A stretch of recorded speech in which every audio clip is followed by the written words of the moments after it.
Durante a história, houveram várias tentativas de estudar a língua, mesmo sem realmente saber que esse era o objetivo final. Começando pela gramática, criada pelos gregos e continuada principalmente pelos franceses, tinha como objetivo apenas delimitar regras para o uso da língua, e não possuía qualquer visão científica. Em seguida surgiu a filologia. Alexandria possuía uma escola de filologia, mas o termo está mais ligado ao estudo de Wolff, que tinha por fim fixar, interpretar e comentar textos, como uma forma de crítica. Fazia principalmente comparações entre épocas e estilos. Em terceiro, temos a gramática comparada, iniciada por Franz Bopp ao comparar o sânscrito, o germânico, o grego e o latim, tendo como fim esclarecer uma língua por meio da outra, como, por exemplo, esclarecer a portuguesa a partir do latim e o inglês a partir do germânico. Não era considerada uma ciência, já que não tinha seu objetivo de estudo determinado. Também não levava em consideração a história e não sabia a que levava as comparações feitas. A linguística, nosso objeto de estudo, nasce dentro da gramática comparada, na comparação entre as línguas românicas e germânicas, se definindo mais tarde. A matéria linguística é constituída de todas as linguagens humanas, sendo elas diferentes povos e nações, de épocas distintas, sendo elas arcaicas ou mesmo de nações civilizadas ou não. Não é considerado apenas a linguagem gramaticalmente correta, mas todas as formas de expressão. Também não se exclui a importância dos textos escritos, que nos permitem conhecer idiomas antigos e mortos. As tarefas linguísticas são três. A primeira é descrever a história de todas as línguas, assim como suas famílias e suas origens. A segunda é procurar forças presentes em todas as línguas e deduzir as leis que abranjam todos os fenômenos peculiares da história. A terceira tarefa da linguística é definir-se a si própria e seus limites. A linguística está sempre relacionada a outras ciências. Essas lhe emprestam e fornecem dados. Na língua, tudo é psicológico, até mesmo suas manifestações mecânicas, como a troca de sons.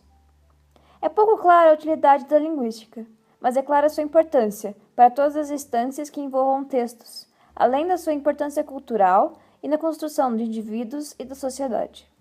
Definir a linguística é particularmente complicado, pois há aspectos dela como objeto, na qual é criado conforme um ponto de vista. Sendo assim, qualquer fenômeno linguístico apresentará dualidades, das quais uma não valerá sem a outra. Por exemplo, movimentos vocais com impressões acústicas, assim necessitando unidades fisiológicas e mentais. Entre inúmeras dualidades, somente a língua é suscetível para definir. Mas o que ela seria? A língua são sistemas de comunicação comum à comunidade linguística, sendo assim o princípio de classificação. Para compreender a língua, é necessário reconstituir o circuito da fala, entre pelo menos dois indivíduos. Para que seja completo, suponhamos duas pessoas A e B. Usaremos como ponto inicial o cérebro de A, onde ideias chamadas de conceitos, sendo imagens visuais ou acústicas, são formadas sendo o processo psíquico. Depois o cérebro envia informações para os órgãos de fonação. Então A propaga ondas sonoras pela boca até o ouvido de B, sendo um processo fisiológico. Depois ocorre de forma inversa a parte psíquica, assim podendo passar pelas mesmas fases sucessivamente. Através dessa característica da língua como sistema social, pode-se conceber como estudo da vida dos signos na origem da vida social.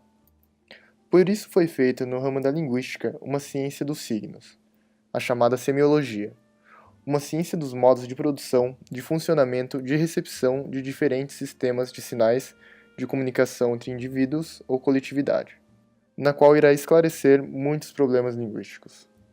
A unidade linguística, ou signo, é constituída pela união de dois termos, o significado e o significante, sendo o significado o conceito e significante a imagem acústica, que seria a forma gráfica somada ao som. Qualquer palavra que possua um sentido é considerada um signo, como por exemplo cadeira.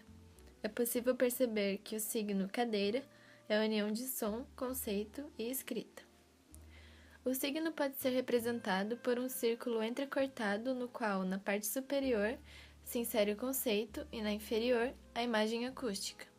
Nas laterais desse círculo, ainda, são posicionadas duas setas, uma apontando para baixo e a outra para cima. Essas setas representam a arbitrariedade do signo, uma de suas duas características. A arbitrariedade se conceitua na inexistência da razão para que um significante ou som esteja associado a um significado.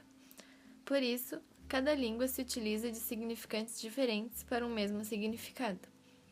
Outra característica do signo é a linearidade, que diz que os componentes de determinado signo se apresentam um em seguida do outro, em cadeia, tanto na fala como na escrita.